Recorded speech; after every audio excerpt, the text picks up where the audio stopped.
Good afternoon, everyone. So today we've got an amazing panel of legendary brands, and we're here to talk about building global brands for the culture. So I'm just going to get started and dive right in.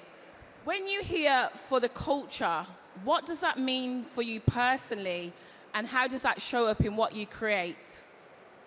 And that's open to anyone who wants to go first. Looking at me, Please. hello everybody. Thank you for having us. Real simple. My name is Edson Sabayo. I'm the co-founder, co-owner of Patta, Amsterdam. Thank you. We're independent black entrepreneurship, especially independent. So we have no investors, no baby daddies, or no, sugar mamas, anything. We do everything by ourselves. We started in 2004. It's now 2025, so that means 21 years in this game. Go anywhere on the globe. It doesn't matter where you go. You're talking about streetwear, culture, etc. Our name will pop up. That's what we do. We're one of the best in what we do because that's who we are. So the question for you and the answer is real simple. We is the culture. We're not talking about the culture. We are in the culture. We is the culture. So if anybody wants to come up and speak about it or whatever, we don't speak. We just do stuff. Just check my credentials. I think everybody over here has some Google, whatever. Look it up, Patta, and then you will find what you need. Thank you. Maru, Jeff? I think it's for the culture, is for literally every one of us here, with all the different backgrounds, and it's something intangible. It's something that relates to generational wealth. You maintaining certain elements of tradition, and yeah, through our entrepreneurship, we use that as a catalyzer, moving forward.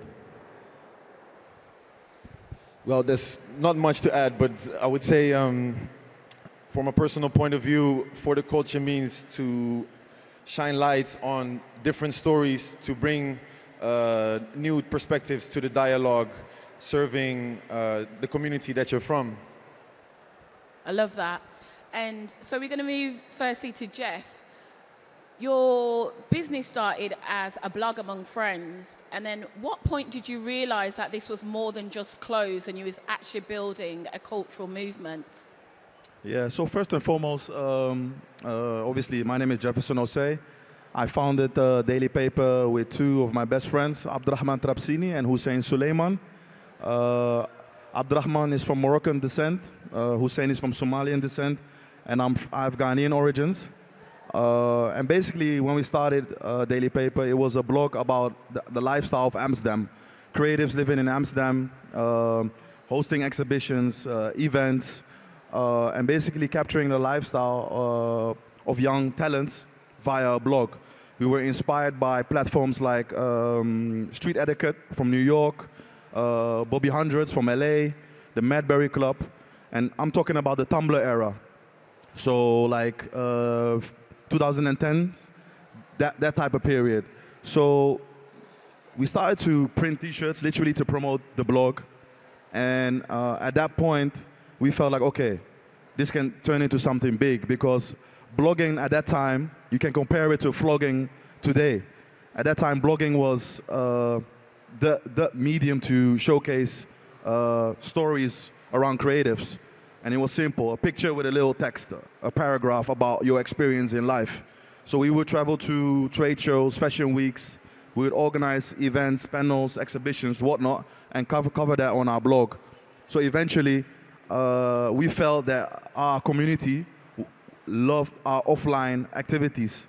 So we wanted to create something tangible for them, which resulted in first merch drop, and that slowly evolved into a cut and sew collection, which was inspired by our cultural identity. At that time, the fashion was very streetwear fashion. Contemporary fashion was more or less all black everything. And our graphic, our visual language was a counter response to what was going on. It was colorful, representing African heritage in a contemporary, abstract way. And that's when we knew, like, okay, we got something here. I love that. And Edson, your brand was born out of hip-hop, sneakers, and community. What did those early years teach you about translating underground culture into a mainstream global brand? Yeah, real simple actually. So underground culture, what people are calling it, it's always goes forward to like mainstream culture, etc. I mean, if you're talking about hip hop, back in the days, nobody wanted us. Nobody. Now it's the biggest and the most powerful, influential thing in the world. Everybody wants to have a piece of that, and we just want to, yeah, we're a big part of that. So it's just an easy thing to just keep on going. And Maru, the new originals came out of Amsterdam's creative youth scene. How did that grassroots energy shape the kind of brand you have become today? Well, let me introduce myself as well. My name is Maru Asmelas. The new originals, I do the brand with Risky and Aben. They're in Amsterdam right now. And because of these two giants next to me, we're able to work on the things that we love because we've seen what is possible. We didn't know that this door was there until Patta started doing what they do, Daily Papers started doing what they're doing, and it inspired us to, so we're coming from the youth scene, but we're coming also out of what they have created. Now that the door is there, I think we're fast forward. It's not about creating a niche anymore. Now we're talking about access and allowing this community that is built to profit from in a broader sense, to create bigger infrastructures around it. So our job as a newer generation is to also challenge maybe the idea of exclusivity and swap it into inclusivity. What would that be in this context of fashion where exclusivity is a big thing? We learned a lot from our peers and try to add on to that by creating a space which is not only built on the values of creating a niche, but also opening up these doors for people to enjoy what we're exhibiting.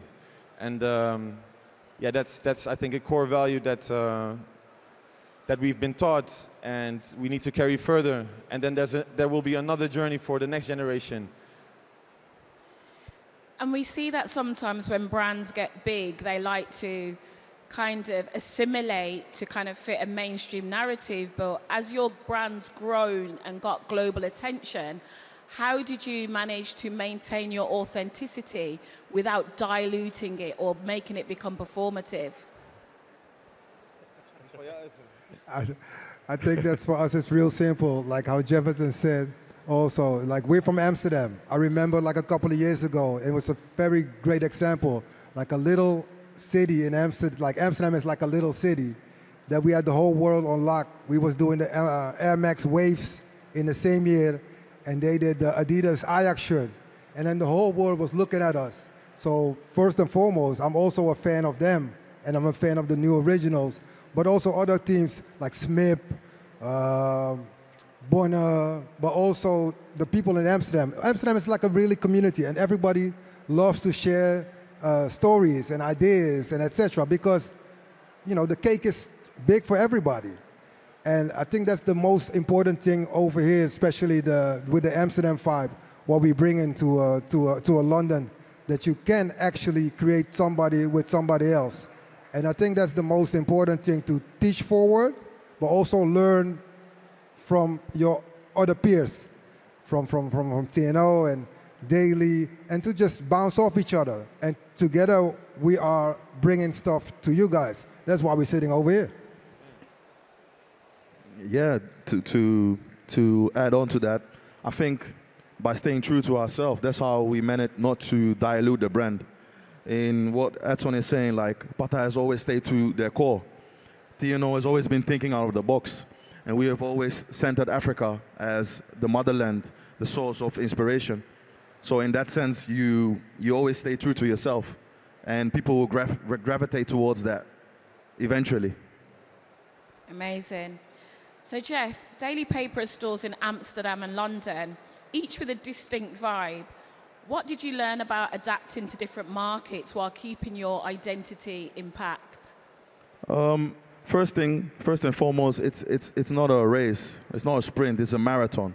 So, for instance, before we ever opened a store in Amsterdam and in London, we did pop-up stores. We basically checked if our audience really wanted to have a physical space of Daily Paper. From there on, we started to build. From a 2 weeks pop-up store, we went to a 1 month pop-up store. From a 1 month, we went to a 3 months pop-up store and to a 6 months pop-up store. Eventually, we got a good contract to open our very first store in Amsterdam West, where we grew up. And same story for London. It's a try and error type of situation that we created for ourselves. And from there on, you get to tap into the audience in the right way. You collaborate with the local creatives. You make sure the word is out. And from there on, yeah, you stay true to yourself, even if you're in a different country. Edson, Patta means shoe in Sranan Tongo, a real symbol of heritage. Yes. Have you ever faced any pressure to make the brand more mainstream, and how did you push back? It's like we said, we don't push it. You're just being true to yourself, and at one point, people will pick it up.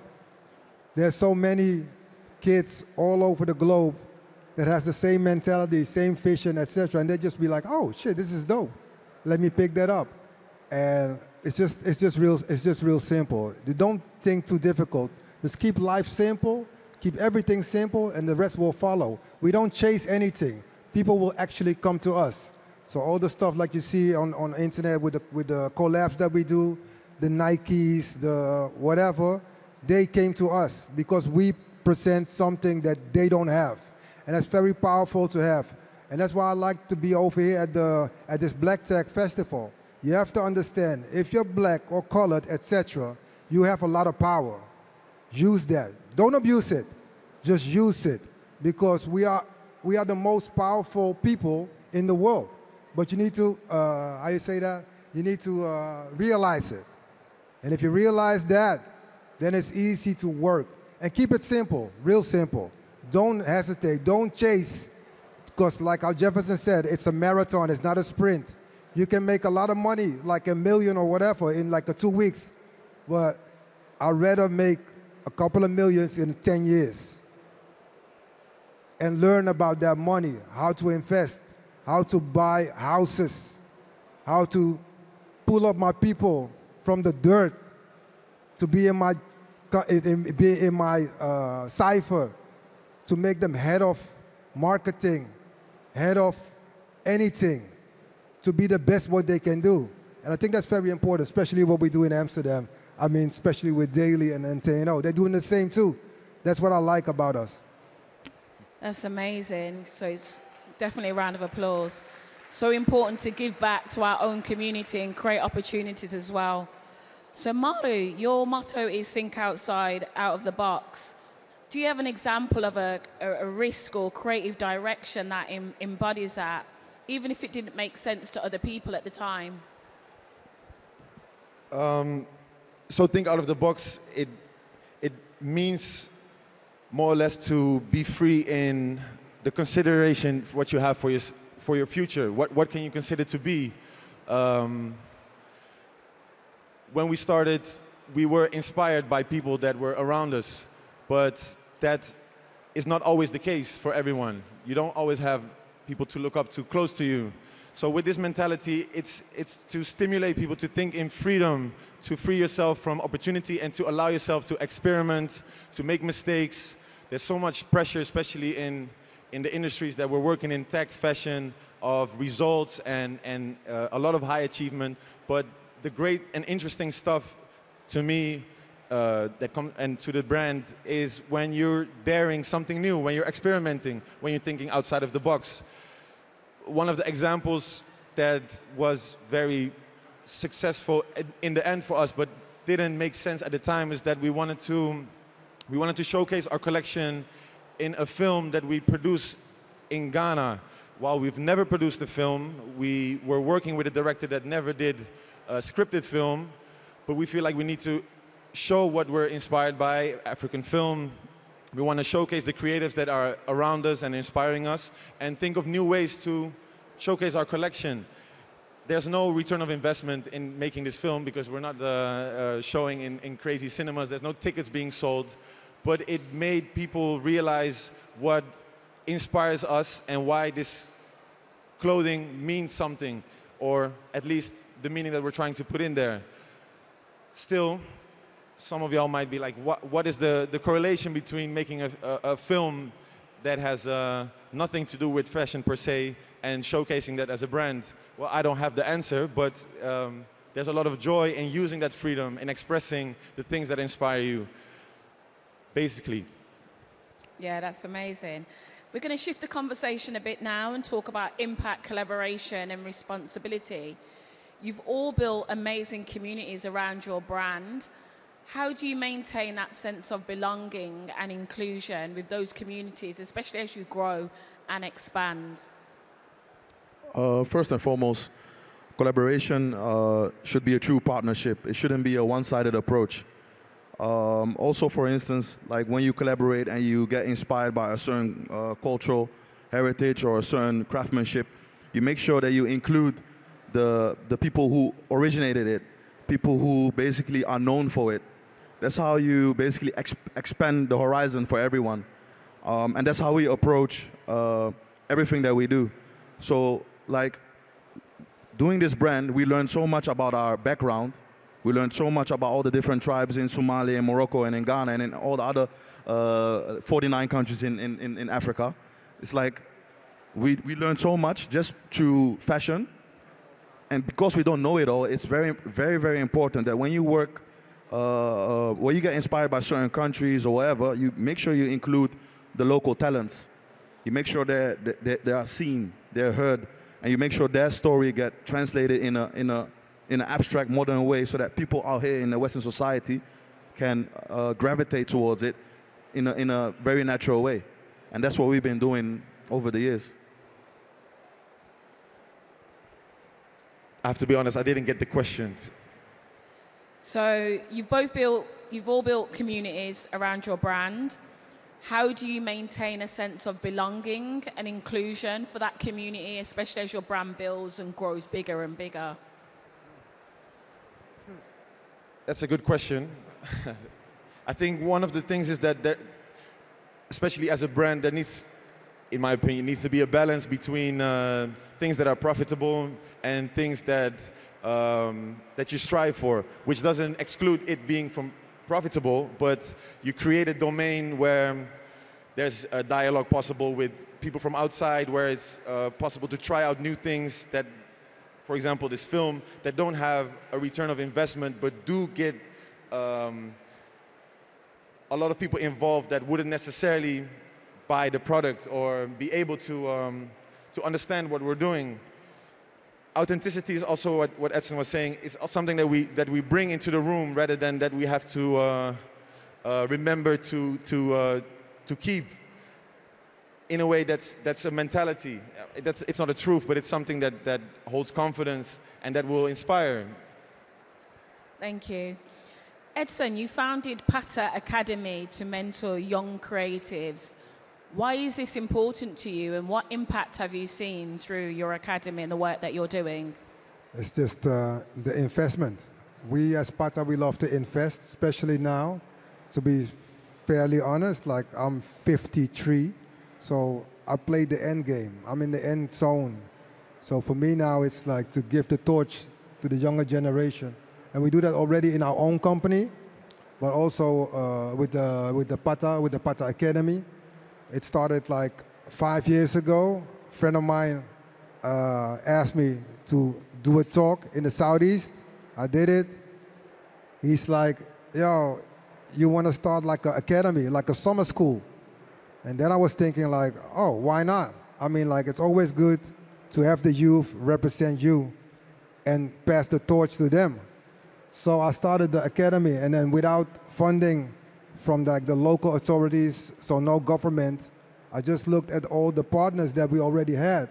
And I asked them, not even asked them, I'm almost demanding them, like, you want to do impact? Just like Jefferson said, if you do it like a collabo, they need to return also their goods or whatever to them. So now we just founded an academy where we basically have a bank is sponsoring us and not only giving the money, but they're also teaching those kids about finance. How does it work with finance? And if they have a great idea, then the bank is obligated, not obligated, they need to fund that project. That's the contract that we have with them for 5 years. We have like a lawyer firm. One of the biggest law firms in Amsterdam is called DLA Piper. DLA Piper does the same. If you get a contract, they will read it for you, pro deo. So that means no cost. They will read your contract, get all the angles out, and negotiate for you that deal.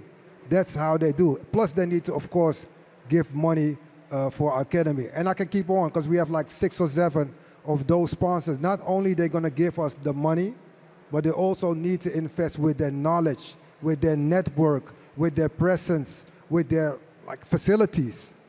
That means that I don't have to wear suit and tie. We just come into anywhere we go.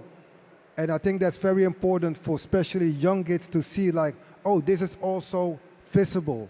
This is also doable by the same guys that comes on our block, hanging out, shooting dice and drinking Hennessy or whatever, but still represent all layers of life because we're all human at the end of the day and we need to all invest in youth, basically.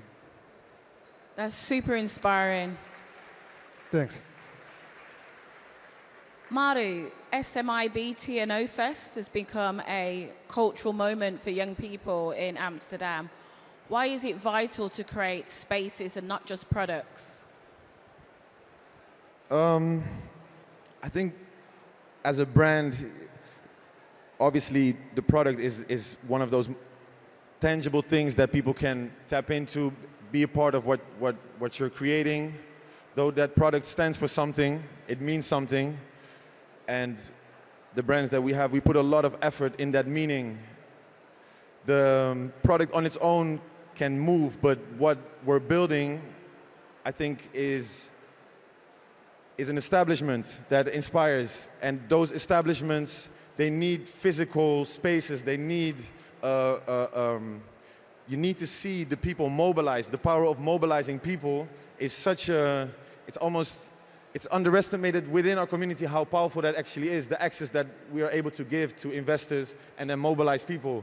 Those spaces and ownership in those spaces, they will stand as a symbol of the things that we're building. Those people that will see that building, they will see the tangible side of it. And the reason why that space is important is to not be a thought, a spirit. You want to be something physical that can last, that can stay. And those spaces, they are crucial in anchoring those values and our establishments. Thank you. So Jeff, Daily Paper weaves African heritage into a modern narrative.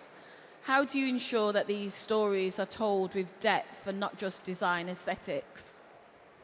Yeah, as I kind of touched upon earlier on, we do a lot of research and we collaborate a lot with the local creatives, either if it's a photographer, a graphic designer, and we lean towards a certain narrative in a way to push it forward, to offer a platform for that specific culture that we get inspired by.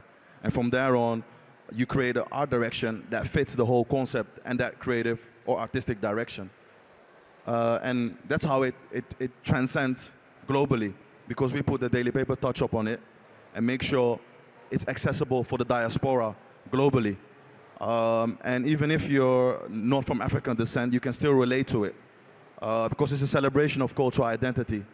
It's a celebration of generational heritage in a contemporary way. Thank you. We've only got a few minutes left, so I'm just going to move to the last question. If someone wrote one sentence about your brand's legacy 20 years from now, what would you want it to say? A celebration of cultural identity with fashion as a catalyzer, offering a platform for all people from different backgrounds, ethnicities, beliefs. Yeah. Maru? Well, obviously that it was fresh, that it was relevant, necessary, but relatable. I hope people will experience that something relatable that they can move further with. I mean, for us, it's real simple, like out of necessity rather than profit and margins. That's what we do, because it's a long game. It's a long run. Whenever I'm done, whenever I'm finished, whenever I'm under the ground or whatever, the next generation will keep on going with the Patta spirit, with the Amsterdam spirit, with the daily paper spirit, the TNO spirit, to keep on going. We are creating new leaders, and I think that's the very most important thing for us as a group. I just want to say thank you. These are not just global brands, they're legacy building, impactful brands. Can we give a round of applause for our panel? Thank you.